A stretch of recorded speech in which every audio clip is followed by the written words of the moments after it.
Hello, and thank you for joining me on the Daily Reflection. I'm Reverend Shireen, and today we're going to be using the Hanson-Roberts Tarot deck. It's a traditional tarot deck illustrated by Mary Hanson-Roberts. So, I hope you had a great weekend. Today's meditation moment actually comes from experiences I had over the weekend having to do with living.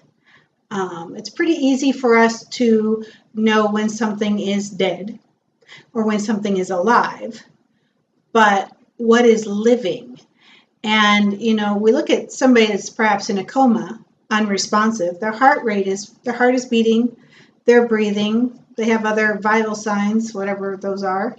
And so they are alive, but I don't think any of us would really consider them to be living. They're not living their life. They are existing.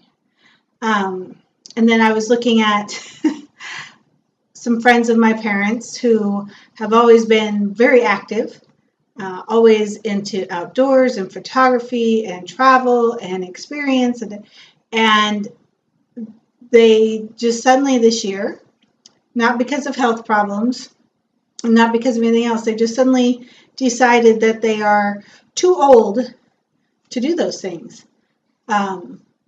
And it was very interesting to me because really, sure, chronologically, they're a few days older than they were last year at this time, but their bodies are still able to do things. They still enjoy doing those things, but that concept of they were suddenly too old to do that is a really interesting energy. And if you look for yourself at your family line history, your parents, your grandparents on both sides, you can start to notice where they had some unwritten rules about what it is to get old or to be aging, what it is to be living, what it is to be existing.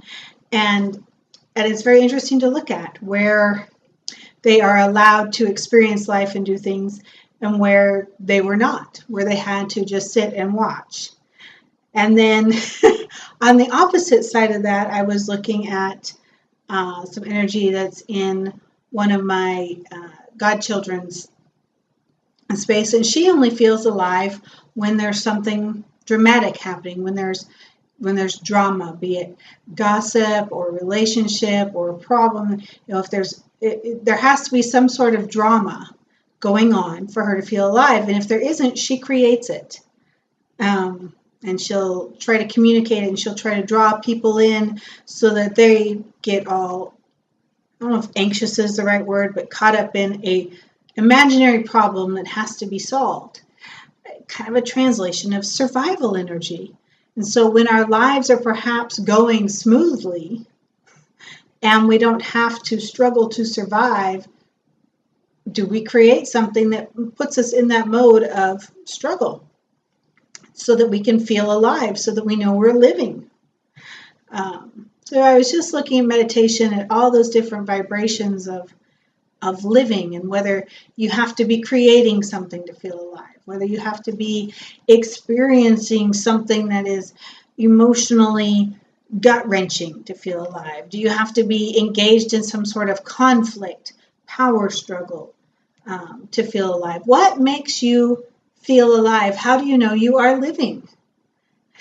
That is the question for the meditative moment. And the answers are wide and varied and interesting, even within my own space. So I hope you find some good contemplation there. Okay, on to the card reading. As I said, we're using the Hanson-Roberts Tarot, very traditional tarot.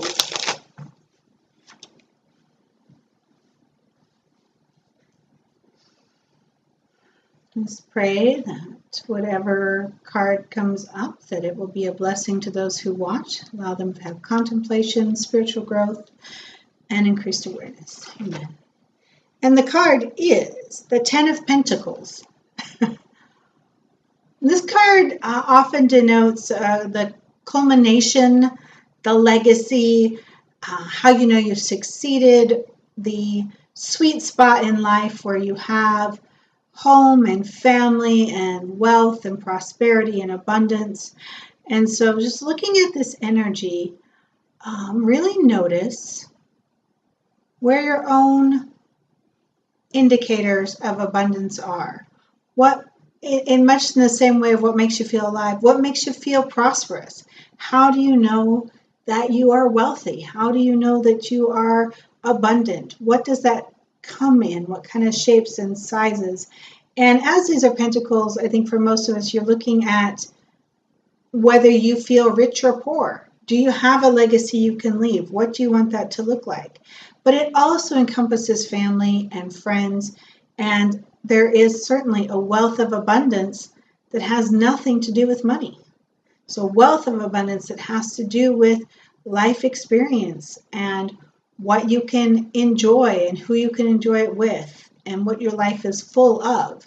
So really look at that. Where is your life full? Where do you fully feel alive? Where do you feel like you're living? What is that fullness? How does it come to you? Do you enjoy it in this moment?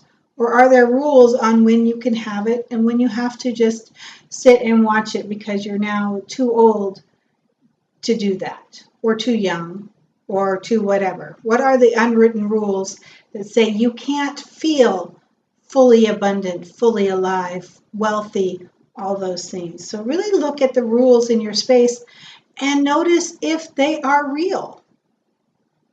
Or are you living by some set of unwritten rules that were subconsciously handed down through approval and expectation and communication about what life is that you've adopted? And do you really want to live by those rules?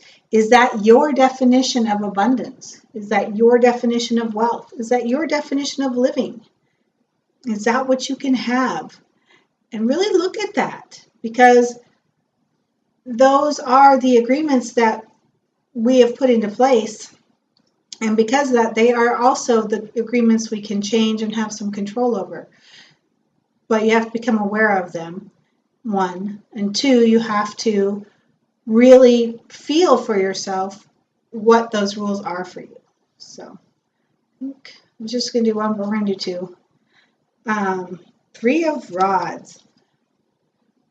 And this is that desire to take that creative leap or that exciting leap, some travel, some exploration. It can be within your own self, creative exploration internally, within a career space, or it can actually be that you are just ready to go out and experience and explore the world. So seeing these two together, I just think that in that definition of, oh, look, I'm abundant and I've fulfilled it and I've come to the end and here's my legacy, there's still that element of, but I want to experience more. So really look at that limit of where you feel like you can't have any more, you've come to the end, you're too old for that, or whatever the rule is, and still look at where your heart and your spirit has that desire to do more. And look at what's stopping you. Is there an unwritten rule that does not apply in the reality of your life, in the reality of your physical experience and what you know you're capable of and what you want for yourself? So look at where you're living. Look at what it means. Look at where you're abundant. Look at what it means to you and choose from there. That's it. That's the daily reflection. I hope you have an extremely blessed day and that you have found lots to contemplate as you go through it and on into the week. Take care, and we'll see you tomorrow for another daily reflection.